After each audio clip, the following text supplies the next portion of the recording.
Hello everyone, this is a short tutorial on how to track your campaign performance in Google Analytics. And when I say campaign, I'm referring to either newsletters or social media platforms. We're not going to concern ourselves with Google Ads this time around. So you start on your homepage and campaigns are found under acquisition. So click on acquisition, you get the drop-down menu and click on campaigns. And let's select all campaigns. All right, here you're going to see the name of the campaign. And if you drill down a little bit further, if you click on it, it's an email, that's the medium, and the source is ActiveCampaign. Okay, to be more specific. So you know exactly where it came from. And that's pretty much the end of the first lesson, which was where to find campaigns in Google Analytics. In this next session, we're going to talk about how to implement the URLs that are going to be tracking all that traffic coming from newsletters and social media platforms. Okay, this is lesson number 2.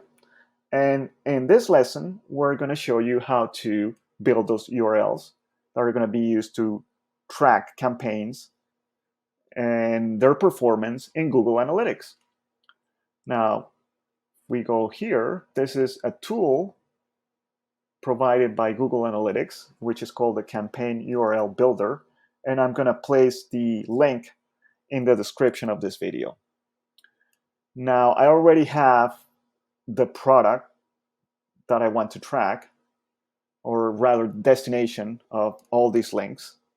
And ultimately, this URL builder is going to help me track where the traffic is coming from and whether those campaigns perform well or not. Okay, like I said, we're not going to concern ourselves with Google Ads, so we don't need this campaign ID. I do need the campaign source. So I'm going to go and type newsletter. And campaign medium is going to be email. Actually, I can go again and say ActiveCampaign here like I did before.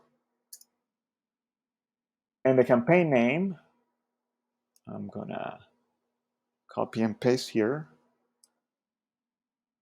All right, it's short for MailChimp Customer Journeys.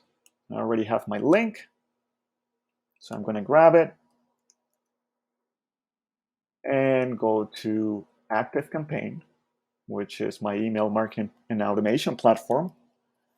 This works just the same for any other email marketing platform because all you need to do is paste the links wherever you place those links in your email. So I'm going to go to Edit and go here to the design part. And in there, I have 2 links that lead to the same destination. This text link and this button. So I'm just going to add the link here.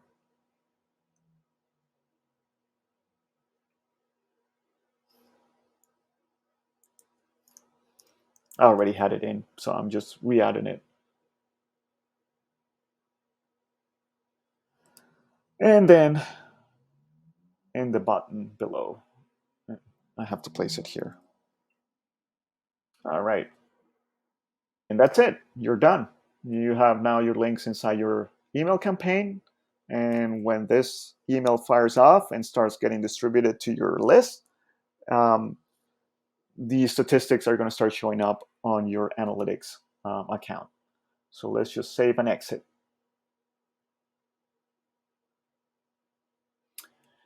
And that's the end of how to implement the link in your email marketing platform. That's lesson number 2. And now we're going to move on to lesson number 3, which is how to add this to your social media campaigns. Okay, this is lesson number 3, where we're going to show you how to add those links from the campaign URL builder to your social media platforms. Now, The thing is, these links are pretty long. You want to have a tool that allows you to shorten those links. You have the option to shorten it, but I think it will send you straight to Bitly. You need to create an account with Bitly. I don't know if it will let you do it for free. Honestly, I haven't used Bitly in ages, so I don't know if you can get a free account with them or not. But that's the option that you get from Google. I actually use Hootsuite, which has its own link shortener, and so I don't have to bother going here. All right, so now that we created this for email, we're gonna move on to social media platforms. So the campaign source changes from ActiveCampaign. Let's start with Facebook. And no, let's call it campaign source social. I always get these two mixed up. Social media, and the medium is Facebook. Really doesn't matter if you use uppercase or not at the beginning, because it's just gonna, well, actually it gets defined here with uppercase. All right, the campaign name stays the same, the link is the same, it just changes these two elements. We're gonna grab this for Facebook, and we're gonna go to Hootsuite, close this, had already. Once this card changes here. Let's start with Facebook. All right, edit.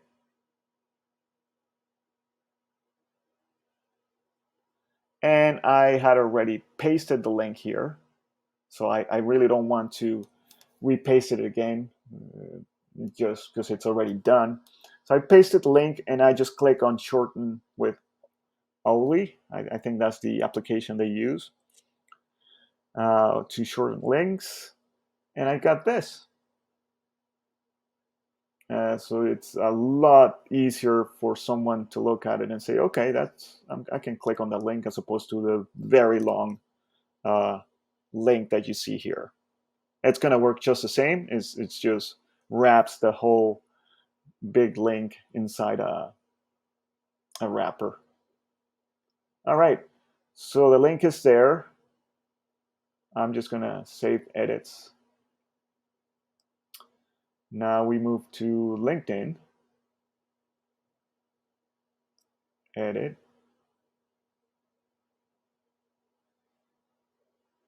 And I already placed the link there too, but just so you know how to do it, all we need to change here remains the same: social media campaign source, but the campaign medium, I'm gonna tell it it's LinkedIn. See how that changes there. And that link is this very same link, but shortened by Hootsuite. Now I'm gonna save the changes. Now Instagram is a particular case because you can yet, I don't know if in the future they'll allow it, but you can paste links here. What I can do is come here, and we're going to change this to Instagram. Okay. Grab this, copy it back to Hootsuite, paste it there. I'm going to shorten it. This is the link that I get, so I'm going to grab this and copy.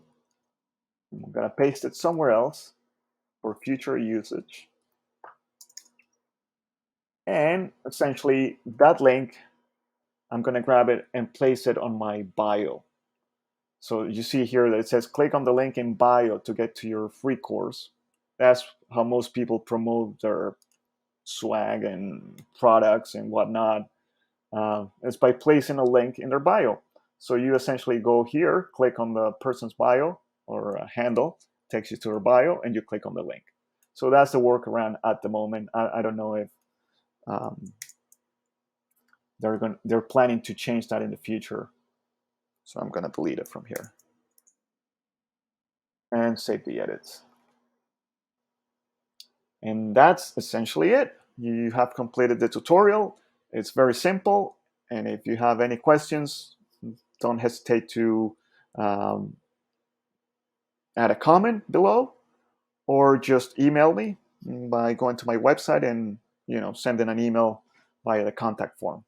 Thank you for watching so far. Take care.